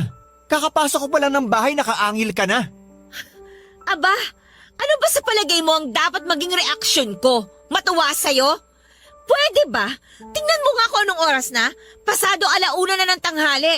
Mabuti na isipan mo pang umuwi rito sa bahay natin. Ano, nagutom ka kaka-basketball mo? Hindi ko maintindihan sa'yo kung bakit ang init-init ng ulo mo. Samantalang nagre-relax lang naman ako sa labas kasama ng mga tropa ko. Ikaw nang may sabi. Nagbabasketball lang naman kami, di ba? Ano ba masama dun? Walang masama kung nagbabasketball ka. Ang masama yung halos tumambay ka na dun sa court at ubusin ang buong araw mo sa mga barkada mo. Mag-iisang linggo ka ng ganyan, Mateo. Umuwi ka na lang dito sa atin kapag nagugutom ka o kapag matutulog ka na. Ni wala ka ng panahon sa amin ng anak mo ah. Masyado ka namang OA, Vera. Anong walang panahon? Di ba nung isang araw magkakasama pa tayo ng anak natin? Nag-mall tayo at kumain din tayo sa labas. Tapos kung makapagsalita ka, akala mo pinababayaan ko na kayo. Hoy! Para sabihin ko sa'yo, hindi hamak na mas marami ang oras na ginugugol mo sa labas kaysa sa amin dito. Aba Mateo, kasi sikat pa lang ng araw, nandun ka na nakabalandra sa kalsada. Ewan ko sa'yo. Ang liit-liit na bagay pinapalaki mo. Wala ka pa magawa sa buhay mo, Vera? At trip na trip mo talaga akong awayin? Nakakasawa na, alam mo ba yun? At ikaw ba talaga may ganang manawa, ano? Bakit? Naisip mo ba na tanungin ang sarili mo kung bakit ako nagagalit sa'yo? Malamang hindi, kasi manhid ka! Oras mo lang naman ang hinihingi namin ng anak mo, pero napakadamot mo pa! Akala mo ba gustong-gusto ko na palagi nagbubunga nga sa'yo? Siyempre hindi! Kaya nga sa abot na makakaya ko, iniintindi kita! Pero ako, naiintindihan mo ba ang pinanggagalingan ko? Gusto mo yung palagi ko kayong kasama ng anak mo, ganon. Paano naman yung iba? Yung pamilya ko, yung mga tropa ko. Siyempre miss din namin ang isa't isa kaya normal lang na makipagkita ako sa kanila. Pati ba naman yun, kine-question mo pa? Masyado mo naman yata ako kinokontrol, Vera. At saan naman ang galing yan, Mateo? Naisip ko lang. Ganyan din kasi yung mga possessive na karelasyon ng mga tropa ko. Kaya ayun, hindi nakataka-taka kung nagsawa na sila. Sinasabi mo bang ganong klaseng tao ako? Ano ba, Vera? Tumigil ka nga! Nasasaktan ako! Siraulo ka talaga! Ikaw ang siraulo sa ating dalawa! Alam mo, mabuti pa nga siguro doon ka na lang sa labas kasama ng mga barkada mo eh! Maglaro kayo ng basketball hanggang sa lumaylay ang mga dila ninyo! Total mas mahal mo naman sila kaysa sa amin ng anak mo eh! Kaya bahala ka na sa buhay mo! Buwisit ka! Pwede ba? Huwag kang masyadong madrama dyan. Hindi ako madrama! Ikaw ang walang pakiramdam! At dahil isang kontraktor ay madalas kong saang-saang lugar na didestino si Mateo Papadudut. Ang pinakamalayo na nga po ay ang bandang Visayas at Mindanao. Depende sa laki at tagal ng project nila. Bago kami magkakilala ay pabalik-balik na siya noon sa Manila at Cebu. Nang magkababy naman po kami bagaman hindi na tawid dagat ay madalas pa rin na nasa malayong lugar ang kinakasama ko dahil nga sa trabaho niya. Mabait naman po si Mateo Papadudut. Bukod doon ay good provider din siya, maayos at nagwo-workout naman ang relasyon namin bilang live-in partners kahit na LDR kami. Pero sa kabila ng lahat ay nagawa ko pa rin pong maging unfaithful sa kanya, Papadudut.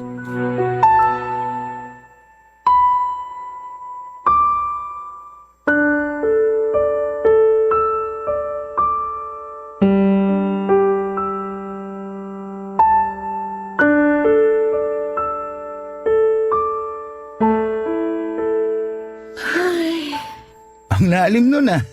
Bakit? May problema ka ba? Oh, ikaw pala Hector. Napapansin kong para mag-iisang linggo ka ng ganyan. Anong ganyan? Yun bang parang aburido sa buhay? Tensyonado at mukhang stressed? Yung totoo, Vera, may problema ka ba? Wala. Ayos lang ako. Lokohin mong lelang mo. Huhulaan ko. Dahil ba yan kay Mateo? Ano na naman ang ginawa ng kulokoy na yun sa'yo? Ayun nga. Wala siyang ginagawa kundi puro basketball, panay sama sa barkada kapag gigimik, tapos gabing-gabi na siya umuwi sa amin ng anak niya. At alam mo yung nakakainis pa doon? Pakiramdam ko kami pa yung nakikihati ng oras niya eh. Pinag-usapan nyo na bang dalawa yan? Kung usap lang, syempre, halos mapaos na nga ako sa kasasabi sa kanya tungkol sa problema namin.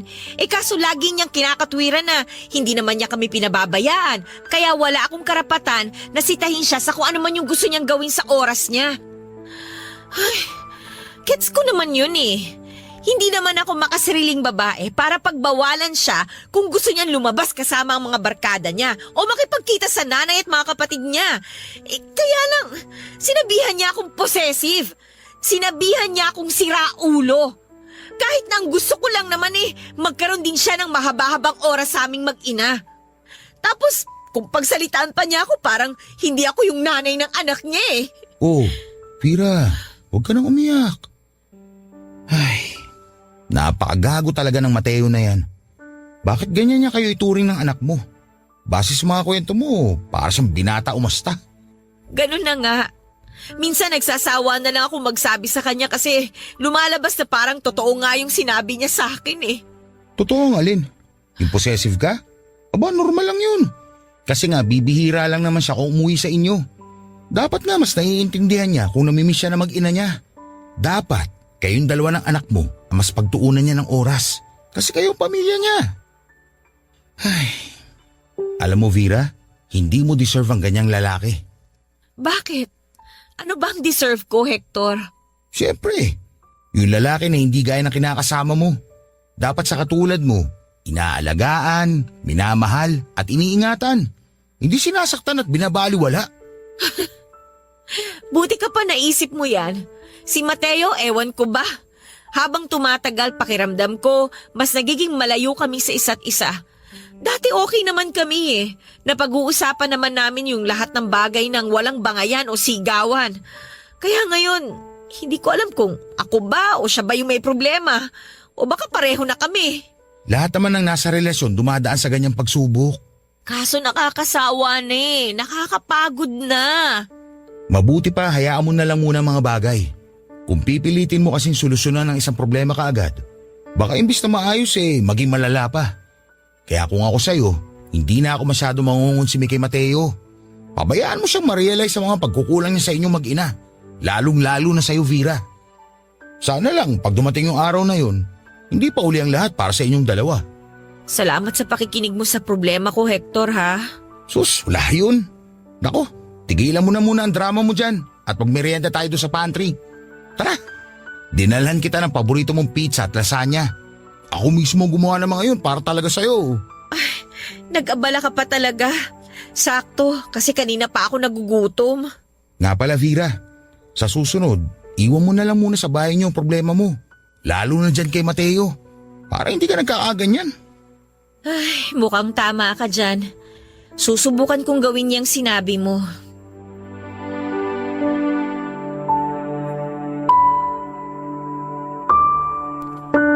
Papadudot 4 na taong gulang na po noon ang anak namin ni Mateo nang maisipan kong magtrabaho muli. Matapos ko kasing manganak ay nag-resign ako sa dati kong pinapasukan para mag full-time mom. Wala naman po akong pinagsisisihan sa desisyon kong yon dahil nasusubaybayan ko ang paglaki ng anak ko. Kaya lang ay aminado po ako na nakakaramdam ako ng pananawa. Tandang-tanda ko pa na pinagtalunan pa namin ni Mateo ang kagustuhan kong magtrabaho muli kesyo kaya naman daw niya kaming buhaying mag-ina. Kaya lang aminado po ako noon na kinaiinipan ko na ang pagiging taong bahay. Kaya nga nang sumang-ayon si Mateo matapos ang mahaba-haba naming diskusyon ay kagad kaming lumipat sa bahay ng nanay ko na taga Pasig rin para may mapag-iwanan ako sa anak namin. Doon ko na rin sinimulang maghanap muli ng mapapasukan at hindi nagtagal ay natanggap naman po ako sa isang private company bilang office staff at doon na nga nagsimula ang mabuting pagkakaibigan namin ni Hector na katrabaho ko. Mabait at maunawain, kay Hector ko po nahanap ang kalinga na hindi kayang ibigay sa akin ni Mateo dahil nga malayo kami sa isa't isa at bukod doon ay madalas pa kaming nagtatalo kesa nagkakasundo. Kaya hindi na rin po kataka-taka papadudot na nagsimula na nga akong mahulog sa katrabaho ko nang hindi sinasadya. Ang mga kwento ng pag-ibig, kwento ng buhay at kwento ng pag-asa. Nasa Spotify na, Barangay Love Stories. Pakinggan kahit kailan, kahit saan. Barangay Love Stories sa Spotify. Kinig na, kabarangay! Papadudot, bukod sa tipikal naming pinagtatalunan ni Mateo, sa tuwing nasa bahay siya ay isa rin pong issue sa ka-live-in partner ko ay ang pagiging galante niya sa pamilya niya. Partikular na sa mga kapatid niya. Huwag niyo po sanang mamasamain at hindi po ako intimidita o masamang klase ng tao dahil lang sinisilip ko ang perang ibinibigay ni Mateo sa mga kamag-anak niya. Pero minsan ay hindi ko po talaga mapigilang magdamdam dahil pagdating sa amin ng anak niya ay tipid na tipid po siya. Palaging sapat lamang ang para sa amin, lalo na ang para sa akin. Pero sobra-sobra at nag-uumapaw naman pagdating sa pamilya niya. Samantalang dapat ay mas priority na niya kami, Papa Dudut. Yun din po ang dahilan kung bakit ginusto kong magtrabaho muli para naman magkaroon din ako ng sarili kong pera at hindi palaging umaasa sa kanya.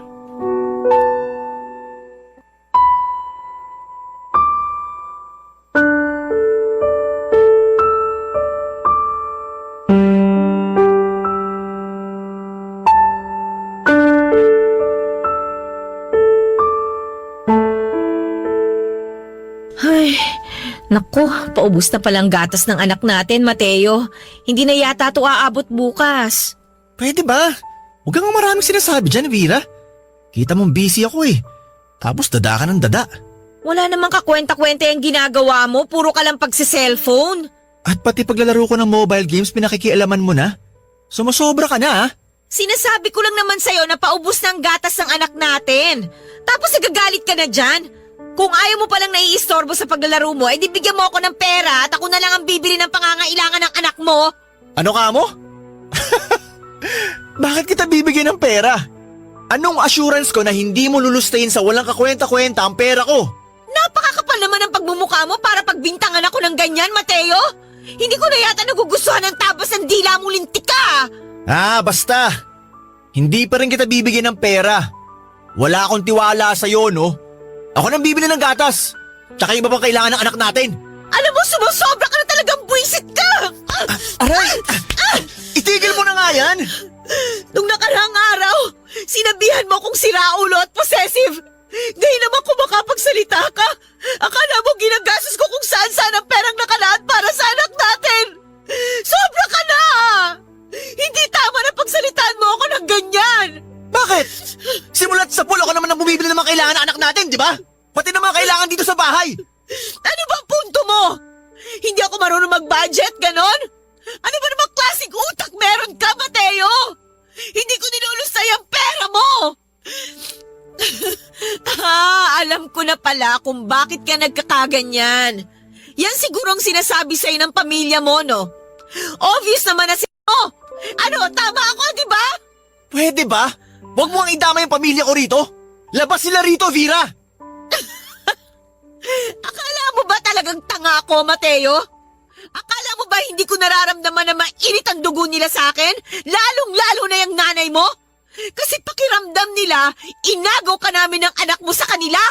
Bakit ba ganyan ang tingin mo sa lahat ng tao sa paligid natin? Ano? Wala na bang matinong tumatakbo dyan sa kokote mo, Vera? Ikaw ang hindi matino sa ating dalawa eh. Ikaw din na nagpapalala sa mga simpleng bagay na dapat pinag-uusapan lang natin ng mahinahon. Ewan ko ba sa'yo? Nagbago ka na talaga. Hindi na kita kilala. Hindi na ikaw yung dating lalaking minahal ko. Huwag mo nga akong linyahan ng ganyan. Wala tayo sa teleserye. Ikaw tong may problema sa ating dalawa. Masyado kang demanding. Masyado kang praning. Ba't di mo kaya subukang kumalma? Hindi yung oras-oras na lang, mainit ang ulo mo sa akin. Ginagawa mong issue ang lahat ng bagay. Buisit!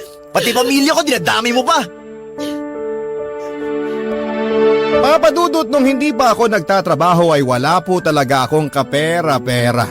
Hindi naman po ako materialistic pero syempre iba pa rin kapag may hawak ang pera for emergency purposes.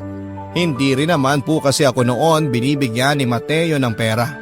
Sa katunayan, lahat ng sweldo niya ay siya ang humahawak. Siya na rin ang bumibili ng pagkain namin at pangangailangan ng anak namin, kaya minsan pakiramdam ko ay wala na akong silbi sa relasyon namin, Papa Dudut. Nang minsan kong inopen up sa kanya ang tungkol sa bagay na yon ay pinagtawanan lamang po niya ako.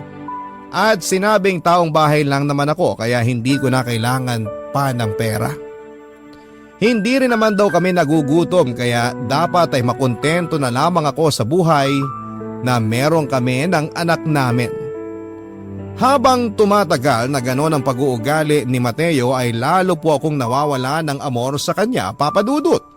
At ng mga panahon na madalas na kaming nagtatalo, mapapersonal man o sa telepono ay napapadalas na rin po na si Hector ang naging takbuhan at sumbungan ko.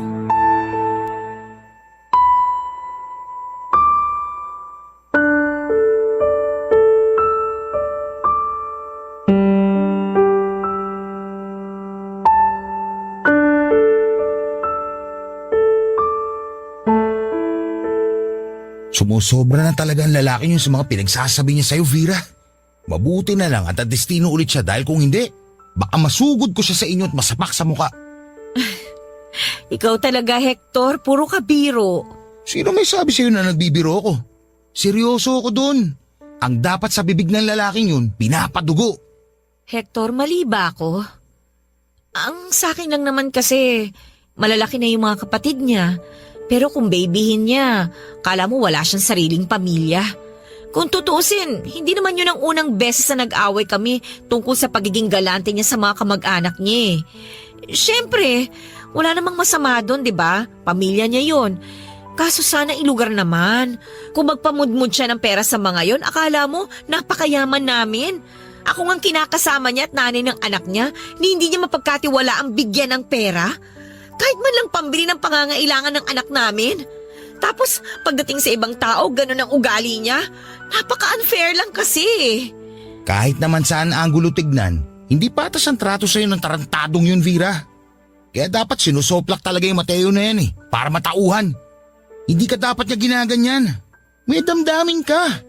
At katulad nga ng sinabi ko sa'yo noon, hindi mo deserve ang ganong lalaki. Habang tumatagal, parang nawawalan na ako ng tiwala na magiging maayos pa ang pagsasama namin ni Mateo. Para sa akin, ginawa ko ng lahat ng makakaya ko. Kinausap ko na siya ng masinsinan, pero hindi siya marunong makinig. Sabi ko nga sa kanya, kung may nagbago man sa aming dalawa matapos ang ilang taon ng pagsasama, siya yun. Ay, kung meron lang sana akong pagpipilian. Meron ka naman talagang pagpipilian, Vera. Pwede mong piliin na huwag manatili sa lalaking ganyan ang trato sa'yo. Pwede mong piliin na umalis sa poder niya. Kasi baka dumating yung araw na tuluyan mo nang hindi mahanap ang lugar mo sa buhay niya. Kaya nga ngayon pa lang, gawin mo nang alam mong tama. Ewan ko, Hector. Hindi ko Mateo. Parehong iba yung mga gusto namin sa buhay. Walang kapayapaan sa bahay kapag magkasama kami. Isa lang ang ibig sabihin kapag pareho nyo nang isinusukang isa't isa, Vera. Baka panahon na para maghiwalay kayo. Ano ka ba? Kahit naman ganun ang nangyayari sa amin, mahal ko pa rin si Mateo at siya pa rin ang tatay ng anak ko. Mahal mo nga siya pero mahal ka pa rin ba niya? Sa palagay ko kasi, hindi na. Papadudot ng mga panahon na yon ay muling nadestino sa malayong lugar si Mateo. Pero hindi tulad ng dati ay hindi ko na po siya madalas na kinukulit. Minsan ko na lamang din siya tinetext o kinukumusta dahil nga mas naging abala na ako noon sa opisina at madalas na pagod pag-uwi sa bahay. May mga pagkakataon pa nga noon na hindi ko na nasasagot ang tawag niya. Nung una ay hindi ko yon sinasadya pero habang tumatagal ay hindi ko na talaga siya nami-miss. Isa pang bagay na naka-apekto sa pagiging malamig ko sa live-in partner ko ay ang umiinit at lumalalim naming turingan sa isa't isa ni Hector. Oo, pumayag po akong makipag-on sa kanya kahit na kami pa ni Mateo. Dahil nga mas nararamdaman ko kay Hector ang pag-aalaga at pagmamahal na hindi ko mahanap sa kanya. Ang mga kwento ng pag-ibig, kwento ng buhay at kwento ng pag-asa. Nasa Spotify na, Barangay Love Stories. Pakinggan kahit kailan, kahit saan. Barangay Love Stories sa Spotify. Kinig na, kabarangay! Papadudot ilang buwan ko rin pong niloko noon si Mateo dahil nga sa pagkakaroon namin ng relasyon ni Hector. Hanggang isang araw ay napansin niyo ng nanay ko dahilan para kausapin niya ako ng masinsinan, Papadudot. Nung una ay naghihinala pa lamang siya hanggang sa pinaamin na niya ako. At doon ko na nga po sinabi sa kanya ang lahat-lahat ng kagagahan ko. Natatandaan ko pa na sinampal ako noon ni nanay dahil sa galit sa akin sa bahay hagulhol.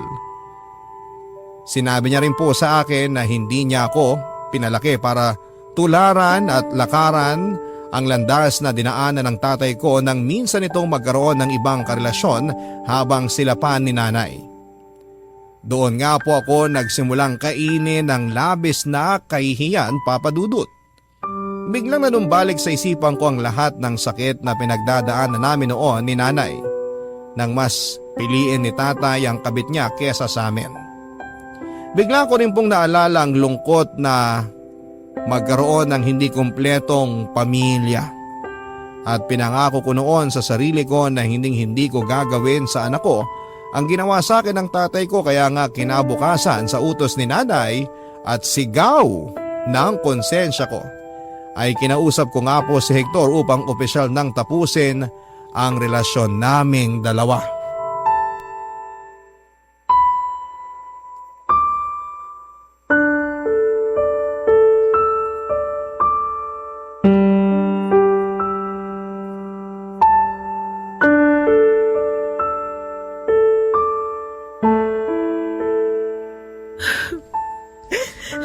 I'm really sorry, Hector.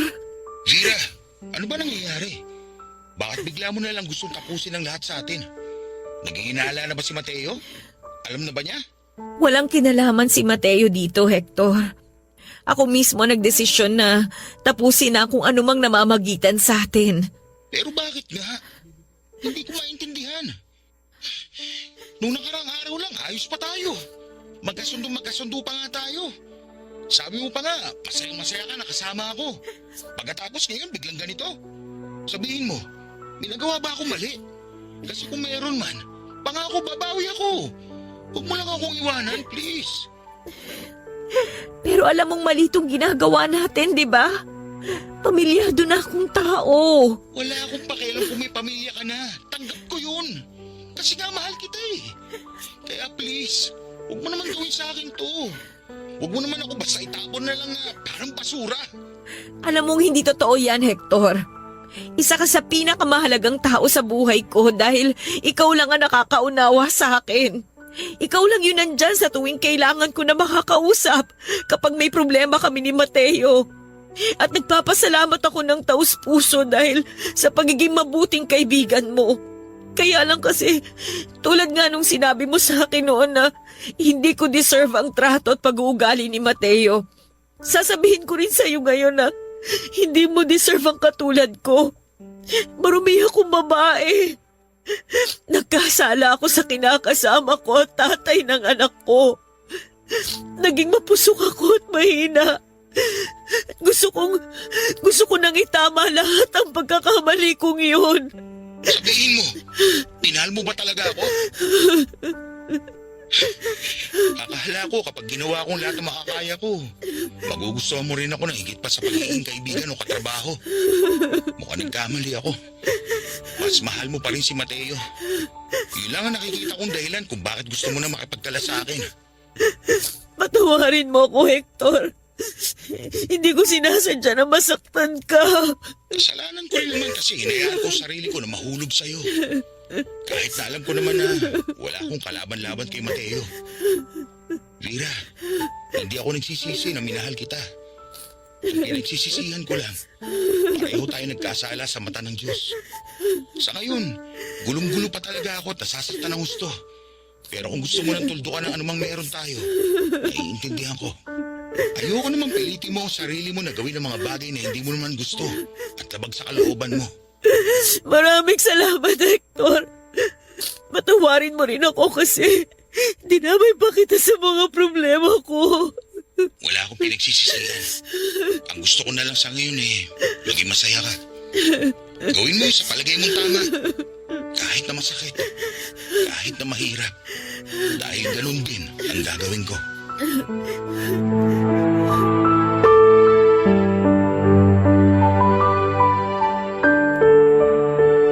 Papadudot ng sumunod na araw ay nalaman ko na lamang na nag-resign na sa pinagtatrabahuhan namin si Hector.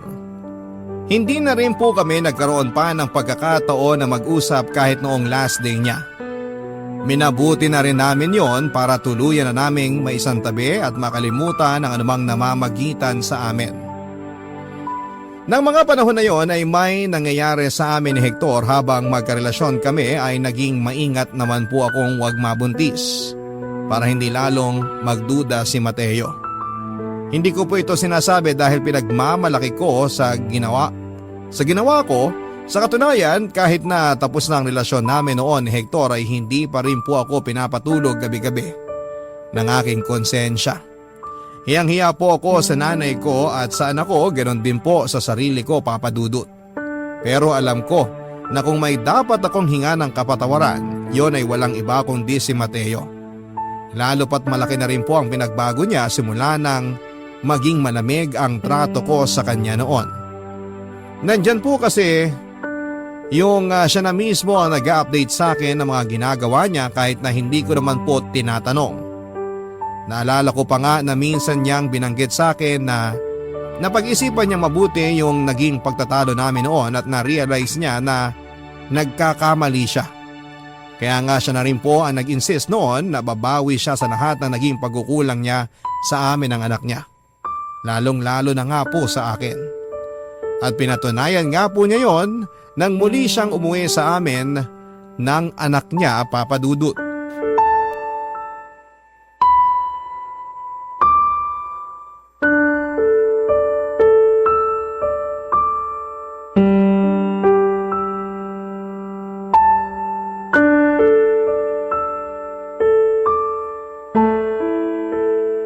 Vera, mahal?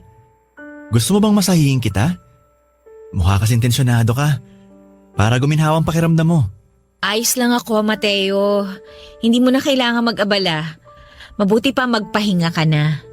Maliligo lang ako tapos matutulog na rin. Medyo napagod din kasi ako sa trabaho kanina eh. Ay, Vera, kung ganyan lang pala na para kang stressed palagi, bakit di ka na lang mag-resign? Ba't ako mag-resign? Akala ko ba na pag-usapan na natin to? Akala ko ba ayos lang sa'yo na magtrabaho ako? Tapos ngayon gusto mo huminto na naman ako. Ang akin lang naman para mas magkaroon tayo ng oras sa anak natin. Lalo na kapag umuwi ako rito sa inyo.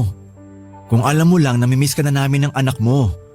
Hindi naman kita maistorbo dahil madalas ganyan. Anong ganyan? Yun bang pagod ka sa trabaho at stressed ka? Natural lang naman yun dahil wala namang petics na trabaho. Dapat nga alam mo yon kasi ikaw mismo mas stress at pagod ka pa nga kaysa sa akin noon. Vera, hindi ako nakikipagsigawan sa'yo. Tsaka baka marinig tayo ni na mama. Isipin pa nun nag-aaway na naman tayo. At kailan ka ba nahiya sa kung anong sasabihin ng nanay ko sa atin? Alam mo, ayos ka rin no? Dati naman mas mataas pa nga ang boses mo kaysa sa akin Tapos ngayon daig mo pa ang maamong tuta. Hindi ba sinabi ko na sa'yo na gusto kong bumawi dahil naging gago ko nun? Halos ipagpalit ko na ang oras ko sa inyo ng anak natin sa ibang tao. Nang ma-realize ko yun, nalaman ko kung gaano ako kawalang kwentang partner na tatay. Sana kasi noon mo pa na-realize ang tungkol sa bagay na yan, Mateo. Kasi kung nagkataon, hindi ko sana nagawang pagtaksilan ka. Ha? Anong sinabi mo, Vera? Patawarin mo ko, Mateo. Sandali. Hindi ko maintindihan.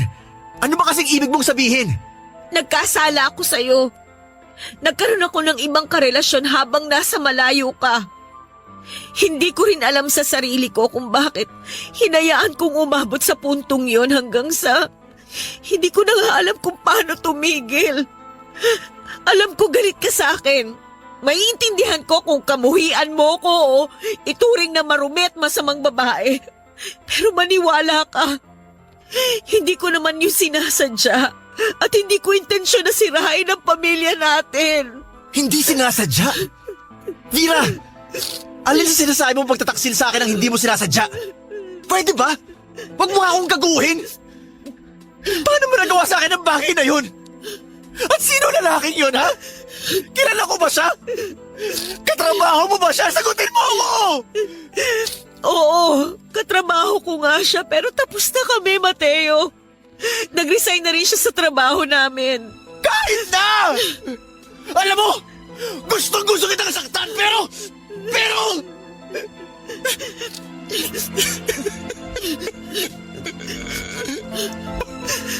Paano mo nagawa sa akin to, Vera? Pinagkatiwalaan kita. Minahal kita. Alam kong mali. At malaking kasalanan ang nagawa ko pero hindi mo pa rin pwedeng isisi sa akin ang lahat. May kasalanan ka rin. Tanda mo yan. Kaya nga pinipilit ko magbago at bumawi sa inyo ng anak natin. At bakit? Akala mo ba kapag bumawi ka sa amin ng anak mo at pinilit mo magbago, burado na lahat-lahat ng atraso at pagkukulang mo sa amin? Pues nagkakamali ka! Pero kumpara sa mga sinasabi mong mga atraso at pagkukulang ko, mas malaki pa rin ang kasalanang nagawa mo. Vera, hindi ko na alam kung paano ba kita dapat kausapin kasi nandidiri ako sa'yo. Trinator mo ako! Sinaktan mo ako ng husto! At hindi ko rin alam kung kaya pa kitang patawarin! Papadudot umalis si Mateo ng gabing yon sa bahay at nalaman ko na nga lang na tumuloy siya sa bahay ng kaibigan niya sa Quezon City. Nang gabing yon ay nakatulugan ko na nga lang po ang pag-iiyak. Hindi ko intensyon na sumbatan o magmalaki sa kinakasama ko tungkol sa mga bagay na hindi niya nagagawa sa amin noon pero sa huli pakiramdam ko. Mas lalo ko lang siniliban ang apoy na namamagitan sa amin dalawa na siyang dahilan para pareho po kaming tupukin ng apoy.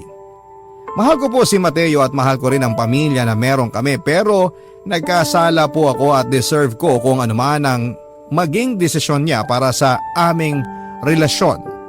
Magkaganon pa man kung sakali na bibigyan ako ng pagkakataon upang itama ang mga maling nagawa ko ay buong puso ko pong pagsusumikapan na gawin yon, Papa Dudut. Ilang linggo rin po kaming hindi nagkibuan ni Mateo.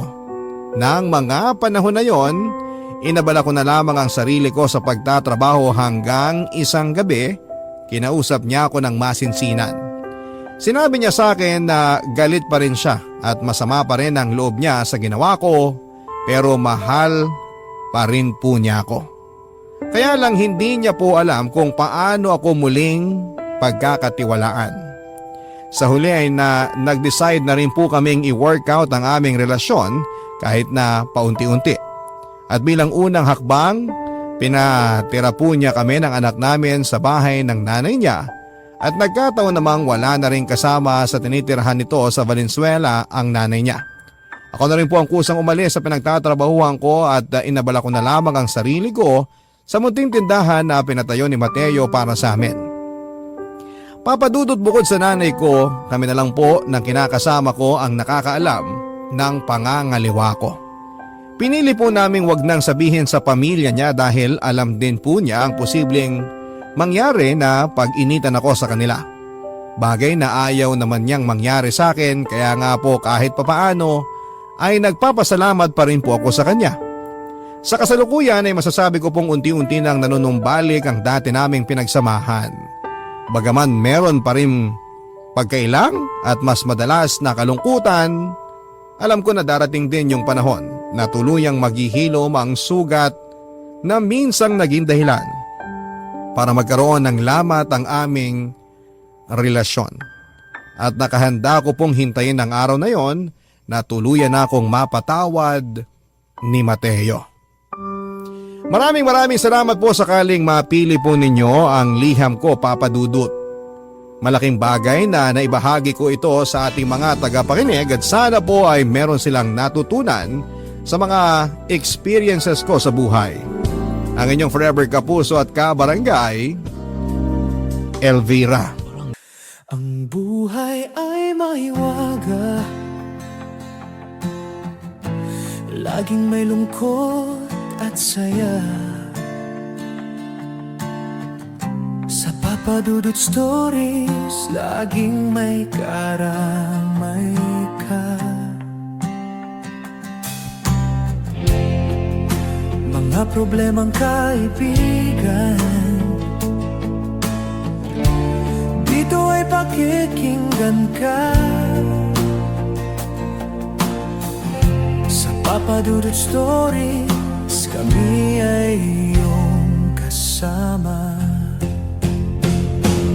Dito sa Papa Dudut Stories, ikaw ay hindi nag-iisa.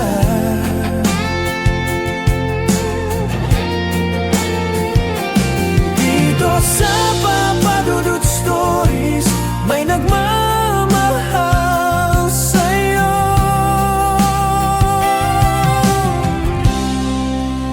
Papa Dudut Stories, Papa Dudut Stories, Papa Dudut Stories.